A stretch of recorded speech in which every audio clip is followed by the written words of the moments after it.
लगभग 4000 साल पहले आर्कटिक महासागर के एक दूर-दराज द्वीप पर एक वोल्ली मेमथ ने अपनी आखिरी सांस ली। एक जमाना था जब ये धरती पर राज्य करते थे, लेकिन जलवायु परिवर्तन और इंसानों की गतिविधियों ने इस प्रजाति को पूरी तरह खत्म कर दिया। आज ये सिर्फ म्यूजियम और किताबों में बचा है। आज जब हम खुद एक भयंकर क्लाइमेट क्राइसिस के कगार पर खड़े हैं, वैज्ञानिक कोशिश कर रहे हैं इन प्राचीन जीवों को वापस जिंदा करने की। न सिर्फ इतिहास जानने के लिए, बल्कि उन्हें एक हथियार बनाने के लिए जलवायु तबाही को रोकने की इस लड़ाई में। ये लड़ाई लड़ी जाएगी आर्कटिक के बर्फीले मैदानों में, जहां 1 ट्रिलियन टन से ज्यादा मरे हुए पौधों और जानवरों का अवशेष परमाफ्रॉस्ट नाम की जमी हुई जमीन के नीचे दबा हुआ है। ये सिर्फ बर्फ नहीं है, ये एक टाइम बम है जो पिघलते ही हमारी पृथ्वी के लिए तबाही ला सकता है। हजारों सालों से परमाफ्रॉस्ट एक ग्लोबल फ्रीजर की तरह काम करता आया है। एक ऐसा फ्रीजर जिसने मरे हुए पेड़ पौधों और जानवरों को सड़ने से रोका है और उनके अंदर छिपे कार्बन को वायुमंडल में घुलने से बचाया है। लेकिन अब ये फ्रीजर पिघल रहा है। अगर हमने इसे यूं ही पिघलने दिया तो ये ऐसा होगा जैसे आप एक विशाल फ्रीजर का दरवाजा खोल दो और उसके अंदर की सारी सड़ी गली चीजें सीधे वातावरण में फैल जाएं। कार्बन, मीथेन और तबाही। परमाफ्रॉस्ट के नीचे इतना कार्बन जमा है जितना हमारी पूरी पृथ्वी के वातावरण में है, उससे भी 2 गुना ज्यादा।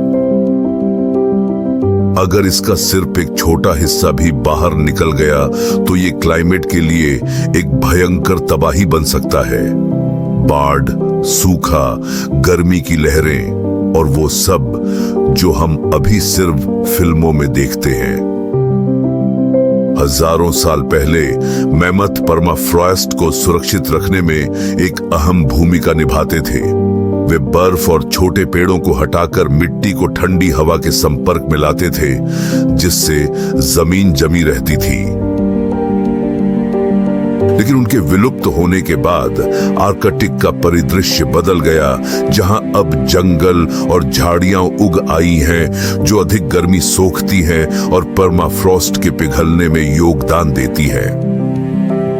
आज वैज्ञानिक जमे हुए मेमथ के ऊतकों से एक हाथी मेमथ संकर बनाने की कगार पर है। इन जीवों को आर्कटिक में दोबारा लाकर परमाफ्रॉस्ट को फिर से स्थिर किया जा सकता है, जिससे जलवायु तबाही को रोका जा सकता है। यह प्रक्रिया एशियाई हाथी से शुरू होती है, जिसका डीएनए 98% से अधिक वूली मेमथ से मेल खाता है। दोनों के जीनोम की तुलना करके वैज्ञानिक जीन एडिटिंग के जरिए ठंड के अनुकूल बदलावों को हाथी की कोशिकाओं में जोड़ सकते हैं। जैसे TRPV3 नामक जीन जो मेमथ को जबरीले बाल और इंसुलेशन देता था, उसे हाथी कोशिकाओं में डालकर ठंड सहने वाली विशेषताएं विकसित की जा सकती है। इन एडिट की गई कोशिकाओं से क्लोन बनाकर भ्रूण तैयार होंगे, जिन्हें हाथी माताएं जन्म देंगी।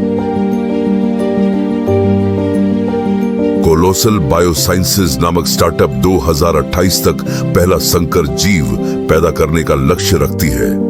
उन्होंने हाल ही में मेमथ जैसे बालों वाले चूहे भी तैयार किए हैं और भविष्य में कृत्रिम गर्भाशय और जैविक संग्रहालय बायोवॉल्ट्स बनाने की योजना है, ताकि संकट के समय जैव विविधता को संरक्षित किया जा सके।